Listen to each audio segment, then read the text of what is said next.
بسم اللہ الرحمن الرحیم۔ انفو لیب میں خوش آمدید۔ آج کا پہلا مسئلہ ہے کہ والدین اور بہنوں کا میاں بیوی کی زندگی میں دخل دینا۔ اس سوال کی تفصیل میں یہ لکھا گیا ہے کہ میری شادی کو 1 سال ہو گیا ہے اور میں نے شادی اپنے والدین کی مرضی سے کی ہے، لیکن اب اس کے بعد ان کا میری بیوی کے ساتھ سلوک برا ہے اور وہ انہیں بالکل نہیں بھاتی ہیں۔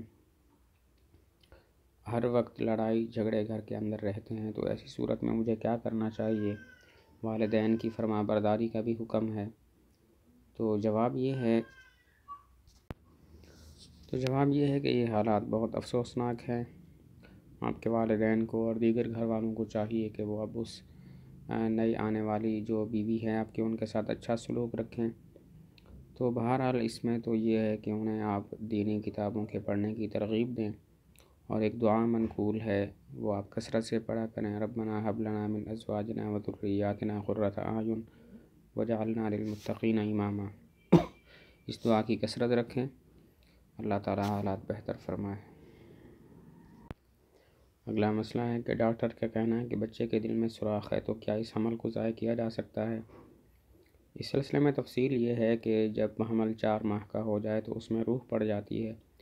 اب اس کو ساقط کرانا ایسا ہے جیسا کہ کسی کو قتل کرنا ناجائز ہے، تو اس حمل کو گرانا اور ساقط کرنا بھی ناجائز ہوگا۔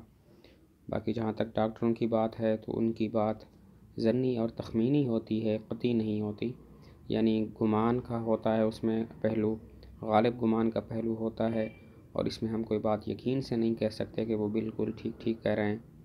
تو ایک طرف یہ مسئلہ ہے کہ 4 مہینے کے حمل کے بعد قتل کا گناہ لازم آتا ہے، اور دوسری طرف ڈاکٹروں کی بات ہے، تو بہتر تو یہ ہے کہ اسقاط حمل نہ کرایا جائے۔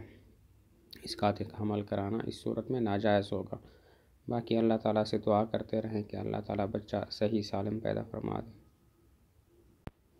اگلا مسئلہ ہے ماہواری کا خون آنے پر کب تک روزہ نماز معاف ہے؟ تو حیض کی کم سے کم مدت 3 دن ہے اور زیادہ سے زیادہ مدت 10 دن ہے۔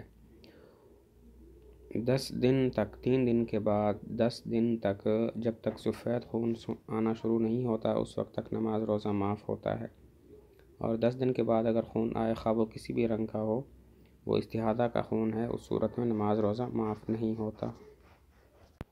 اگلا مسئلہ ہے کہ میری بیوی کا حمل تیسرے مہینے کے شروع میں ضائع ہو گیا، تو کیا ہم 40 دن سے پہلے ہم بستری کر سکتے ہیں؟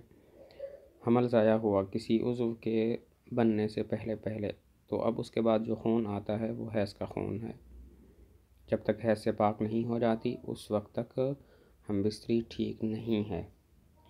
البتہ حیض جب ختم ہو جائے، یعنی کہ زیادہ سے زیادہ 10 دن گزر جائیں، تو اس کے بعد پھر ہم بستری کر سکتے ہیں، اور 10 دن کے بعد حیض کے ختم ہونے پر ہم بستری غسل سے پہلے بھی جائز ہے۔ اور لیکن اگر 10 دن سے کم تک حیض ختم ہوتا ہے تو پھر ہم بستری تب جائز ہوگی جب کہ غسل کر لیا جائے۔